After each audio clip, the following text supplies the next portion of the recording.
Congratulations if you just became a permanent resident.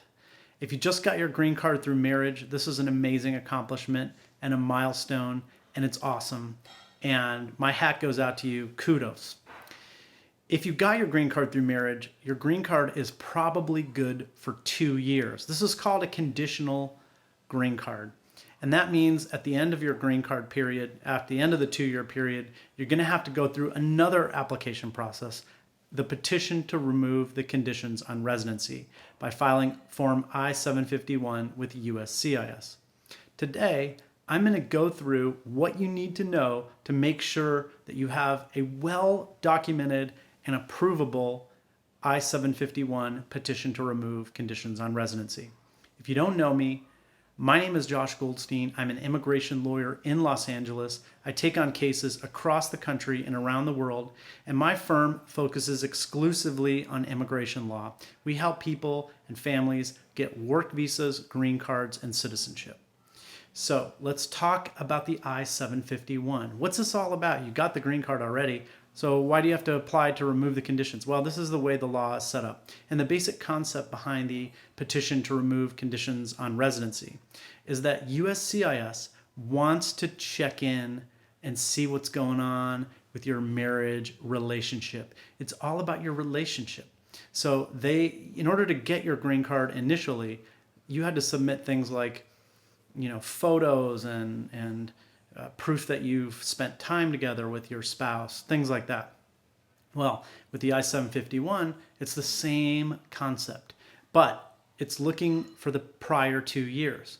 So 2 years from now, you're going to have to show for the prior 2 years that you and your spouse have continued to be together as a married couple does. How do you do that? Well, there are a number of ways, but a lot of times people are kind of confused about the concept. How do you prove that your marriage relationship is genuine? Like it kind of something that's difficult for people to conceptually grasp. So a lot of times what I'll do is I'll explain that the best way to think of it is to prove that the two of you are living together at the same address. That's something pretty simple to do. You and your spouse live together.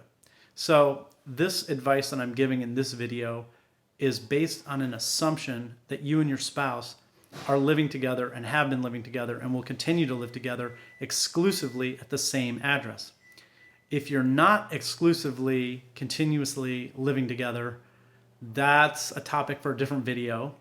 Or if your marriage relationship, God forbid, if your marriage relationship falls apart or you're having marital problems, then again, that's another video. But again, this video is focused exclusively on whether you and your spouse is based on an assumption that you and your spouse are together at the same address, living together as a married couple does. So how do you prove that your marriage relationship is genuine if you're living together as a married couple? Well, they're basically looking for financial documents. That's the key. Financial documents. So a joint married tax return is crucial. You should always, if possible, file a joint married tax return. Sometimes people say, well, can I file married filing separately? No. If you file married filing separately, this will not help you persuade USCIS that your marriage relationship is genuine. File a joint married tax return. And when you go to file your I-751, get the IRS tax transcripts from the IRS. Don't file a copy of the return. Get them directly from the IRS. That way they will be given more weight by USCIS because you can show that you actually filed the tax return by doing that. Another thing you can do is make sure that you and your spouse both have a state driver's license that shows and reflects the same address.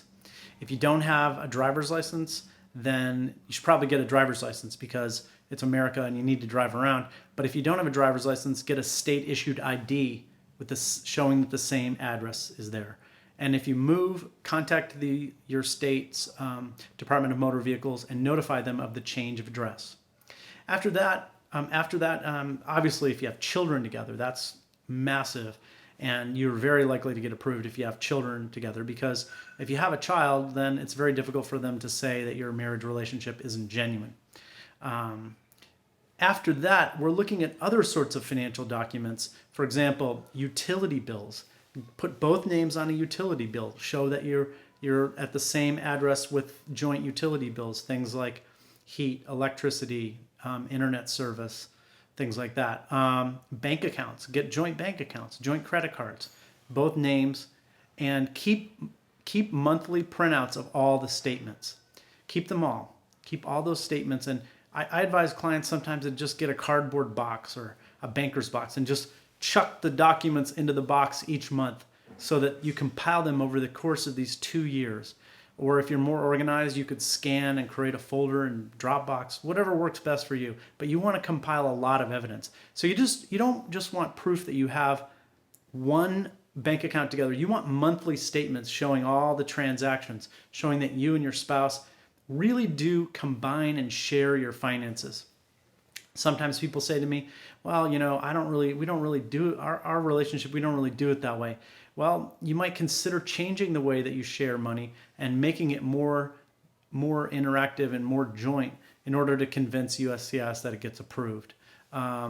So another thing you can do, insurance, life insurance, renter's insurance, homeowner's insurance, car insurance. All these things should be held jointly, or you should look for opportunities to show that the two of you have done things together jointly in terms of these financial arrangements. If you have a job or a doctor or any kind of medical records, look for opportunities to add your spouse as the emergency contact with schools, doctors, things like that. Emergency contacts is a good one.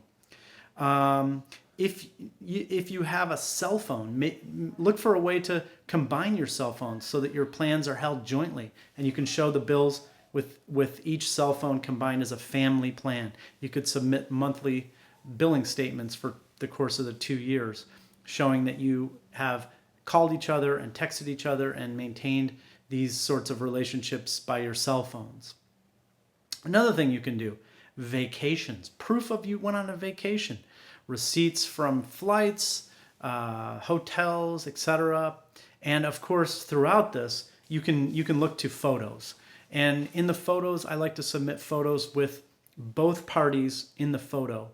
And I have my clients label the photos with the date the photo was taken, the location the photo was taken, and it identifies who's in each photo. I don't think you need hundreds of photos, but you might need a dozen or 15 or 20 photos, something like that. The photos should be taken over a range of time. And I particularly like photos with old people. If you get photos with old people, that's a plus in my book. What do I mean by old people? Grandparents, parents, aunts, uncles. These sorts of photos with elderly or older family members show something important about the relationship in my view. Other things together, holiday greeting cards that you've received, keep copies of those. Receipts and invoices from large purchases. Let's say that you buy a car. Well, look for a way to buy the car jointly. If you buy a house and it's possible, put both parties, both you and your spouse, on the mortgage and deed and things like that to show that you own the home together. That'll be very helpful. One thing I do not like, and I do not encourage you to submit, is a letter from your friend. I hate letters from friends. I think that that's just a really lousy way to prove something. If you're trying to prove something and you have to get a letter from a friend, that is weak sauce. That is not something you should include unless you're desperate and your evidence is really, really thin. But if you follow my advice, you're not going to have to rely on letters from friends. Letters from friends, not the way to go. Don't include those. I know they're on the USCIS list, but I'm not a fan of the letters from friends. They're self-serving. I don't think they're given a lot of weight. We only include those if we're desperate and everything else is thin. That's my advice on how to get your I-751 approved. And, one more thing. When I submit an I-751, we include hundreds of pages of documents, sometimes 300 or 400 pages of documents. Clients are always blown away by how much evidence we submit. And they think it's crazy. They think it's kind of overkill to submit all that documentation. You cannot submit too much documentation. You can only submit not enough. More is better than less. More is more. So don't be afraid to really pour it on and submit a lot of evidence when you're documenting these cases. This is not like a driver's license where you just fill out the form and send it in and renew it. People that try and do this on their own always get difficult and challenging requests for evidence, asking for more evidence. When I do it, we rarely, if ever, get requests for evidence because we thoroughly document these relationships. That's my advice. If you have any questions at all, let me know. If there's anything I can do to help you with your petition to remove conditions on residency or any other immigration issue, just shoot me a message, leave it in the comments below. I'll be happy to help you. Take care, be well, and we'll see you in the next video.